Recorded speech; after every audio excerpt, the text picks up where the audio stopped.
আজকের ভিডিওটা হলো অতীশের বিয়ের রিসিপশনের ভিডিও।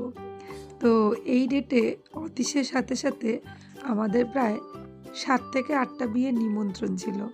এবার সবগুলোই প্রায় নিজেদের খুবই ঘনিষ্ঠ বন্ধুদের এবং ফ্যামিলি রিলেটিভের মধ্যেই বলা যায়।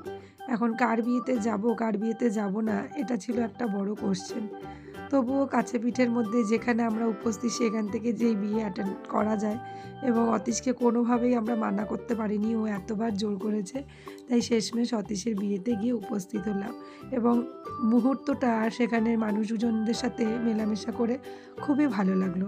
অতীশের মা বাবা প্রশংসা না করলেই নয়, কাকু কাকিমা এত আদর করেছে এবং অতীশও এত আদর করেছে, আমরা সবাই খুব সেখানে গিয়ে প্রচণ্ড খুশি হয়েছি।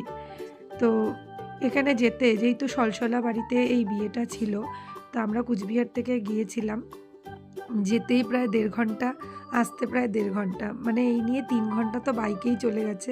তবুও আমরা কষ্টে মষ্টে শুধুমাত্র ওখানে উপস্থিত হই অতীশকে একটু ভালো স্পেশাল ফিল করানোর জন্য, কেননা ও এতবার আমাদের নিমন্ত্রণ করেছে, যদি না যেতাম তাহলে ও মনে মনে খুব কষ্ট পেত।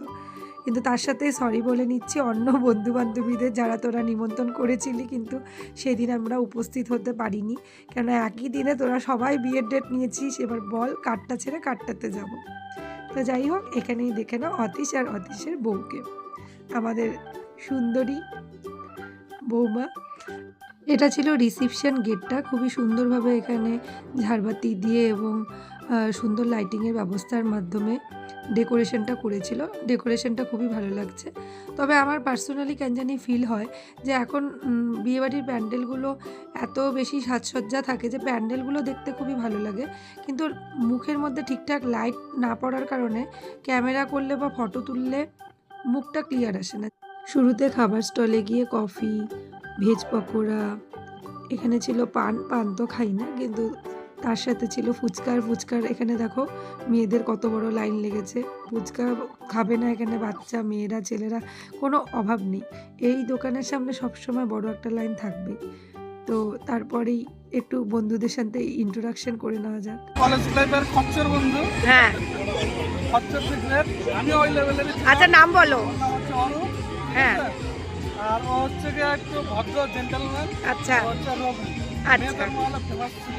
হ্যাঁ, এখন বড় হয়ে গেছে। বউয়ের কাছে ফেমাস হয়ে গেছে। কিন্তু মেয়ে মহলে কিন্তু প্রথমে জনপ্রিয় ছিল। এগুলো বউদের সামনে বলতে নাই।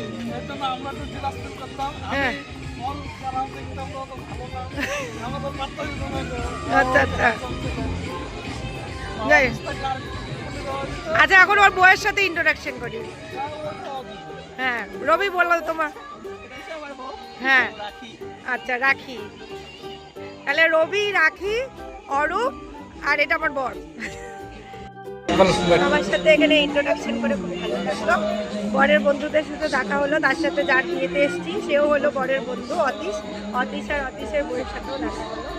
তো আশা রাখি যে ওদের ম্যারিড লাইফ খুব সুখের হোক এবং ভালো কাটুক আগামী জীবন। বেস্ট উইশেস ওদের জন্য।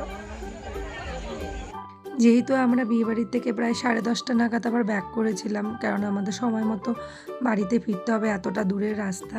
তো দেখো খেতে বসে গেছি। তার শুরুতেই একটা আইটেম খুবই পছন্দের ছিল, সেটা হলো ডিমের চপ। সাধারণত খুব একটা বিয়েবাড়িতে এটা দেখা যায় না, কিন্তু সবারই খুব পছন্দের খাবার ডিমের চপ। তারপরে তো একে একে দেখে নাও সব রকমারি খাবার খেয়ে নিলাম, আর তারপরে বাড়ি ফেরত।